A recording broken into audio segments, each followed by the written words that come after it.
Today, we're going to talk about the blueprint to become a mom and pop investor. And we've talked about interest strategies on this channel before, but I want today to just talk about some general ideas that I have that came to my brain to turn you into a mom and pop investor and allow you to achieve financial freedom through real estate. I would love to sit down with you anytime and make a plan specific to you. If that's you, comment below or check that Calendly link. Would love to connect and see how we can make real estate a vehicle for you to gain wealth and achieve all your goals.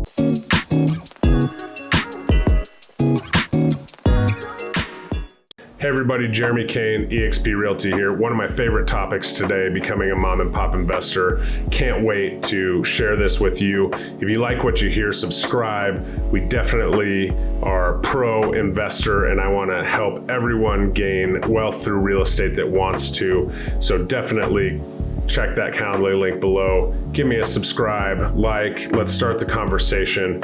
If there's something I say that's confusing or you have a question about, definitely comment. I answer all my comments and would be happy to give anyone my 7-step guide to becoming a real estate investor. If you comment below, just say, shoot me the guide, and I'll definitely get in contact with you and send that over.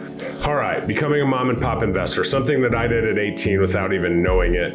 What are the strategies that we can use to make this happen for you on your terms? First things first, and the cheapest is move. There's a few ways you can move. The cheapest and best way to save money is move into mom and pop's basement. Kind of kidding, but not really. If you're in a situation where you're paying all your paycheck to rent, and you're just going paycheck to paycheck, maybe move into a cheaper living situation or a free one, depending on how you left things at mom and pop's house on the way out. But this allows you to absolutely save money. Let's make a plan, because I don't want your parents coming back to me and being like, Jeremy, you said it would take 6 months, so we'll make a plan of action and we'll go from there. Say you can't stand mom and pop anymore, that's fair. You can move from a rental into your own home. And the reason that these are all possibilities is because when you move into a primary home, you get a primary home loan, you have the lowest interest rate and the lowest possible down payment options available, even down payment assistance in this situation. Granted, if you're moving from a rental to your primary residence, you're not quite a mom and pop investor yet. So that's where the magic happens. The next way is if you do own a home, you don't own any investment properties, you can move out of your primary residence into your move up home, your downsize home, or your dream home, and save this property as your investment property and your rental property. So again, you're still leveraging all of those, primary residence benefits that you get, but you're now a mom and pop investor if you're doing that. So now you may ask, okay, well, how do we access our equity? The honest truth is everybody's biggest savings account, especially currently, is in their home. In equity, it's not liquid. So you can do a cash out refinance. You can do a HELOC. You got to be careful with, how all those have different regulations. So make sure you're following the rules and making sure you're making smart decisions there. But you can leverage that money, move it forward into an investment property or your next property, depending on if you are moving, and go from there. So say you come to me and you're like, Jeremy, can't move, we're not moving, not doing it. We're happy where we are, kids are good in schools, my job, I have to be this far, whatever it may be.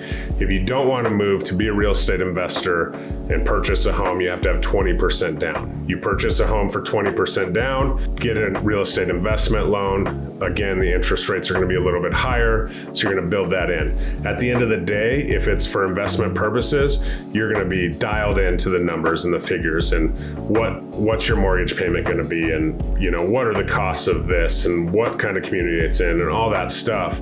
You'll know all of that information prior, whereas if you're buying it to live in it, then that kind of comes later and it's not as much of a piece, but definitely know the neighborhood, know what you're doing, know the rental costs. For instance, if you're doing the move from your first home into your next home, you got to know what the average rents are. You got to know if you're going to do a cash out refinance and HELOC, what the mortgage payments will be, so on and so forth. So definitely do your research there, but that's part of the plan. And if you sit down and talk with me, we will look at all the data before we start making decisions and start doing new loans and financing and finding new houses and things of that nature. So now say, okay, well, I don't want to move. We're not doing that. What do I do? Right? And the honest truth is, a lot of people don't just have $100,000 that they're willing to deliquify in the form of a home and put into a home and buy an investment property. Okay, so in Denver, average home price above $500,000, but you can get a pretty decent rental with a good return for $500,000 if you have it. So you have $100,000 for a 20% down payment on a $500,000 home. That, is a lot. And I get it if you don't have that just lying around and, maybe you don't want to do the refinance and things like that. So what are your other options if this is you? Or what if you're living in the Midwest and the home values aren't as quite as high? Well, that's the secret right there. We'll use Denver for an example because that's where I'm at. If you're in Denver, you're like, hey, I really want to get in this real estate investment thing. I don't quite have $100,000, 20% down, but I do have, $40,000 that I can put into it. Well, I got on the trusty computer, went to a website that I will not name, and identified Iowa. I was like, okay, homes are cheaper in Iowa than they are in Denver. Got on this website, looked it up, typed in the word Iowa, boom, $185,000 house. Looks like a castle, great 2-story Victorian. Literally, if it was in Denver, it'd be over $1 million, probably $2 million to be honest with you. Great condition, everything's there. It's in Washington, Iowa. Well, where's Washington, Iowa? Washington, Iowa is 33 miles south of Iowa City, home of the University of Iowa. Definitely, it's Iowa. There's probably some corn there. But the honest truth is I can get this beautiful home, looks like it's big enough, has 4 bedrooms, could be a great rental, and rent the home out for a certain amount of money. So we're in Iowa, now what? Have a rental property in Iowa. It's not going to appreciate quite as fast. It's not going to cash flow quite as much as it would, if you bought a $185,000 house in Denver. But as time goes, the principal is getting paid down by someone else, your tenants. It will appreciate as time goes along. Real estate only appreciates. There is some dips and some corrections and things like that, but it's going to appreciate along with it. So if ultimately you want to be in Denver, as that principal goes down, as it appreciates, you can either refinance and put a larger mortgage on that property, still need 80-20. That's a lifelong thing if you're going to be investment. But you could sell it and cash out and move that, do a 1031 and move that into a more desirable area. And maybe it's not Washington, Iowa to Denver, but maybe it's Washington, Iowa to Colorado Springs to Denver. And as you can do that, you can move money around. It's a long-term play, so it's not going to happen overnight, but it's absolutely something that we can talk about and we can make a plan to do.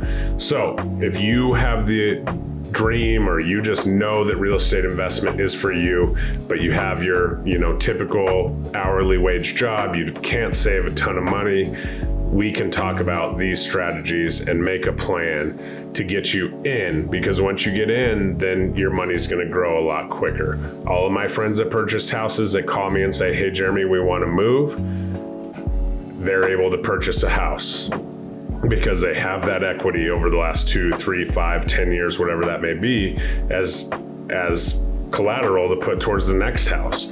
Those that just rented and said they're going to wait for the market and wait for the market and wait for the market. Well, let's be honest, humans don't save $60,000, $70,000, $100,000 at a time. So they got to start at that beginner home, regardless of if they're, well on advanced in their careers and have kids and things of that nature. So getting in your foot in the door, getting a piece of the pie, getting a piece of the appreciation, getting a piece of the lower interest rates, whatever that may be, is absolutely something to consider.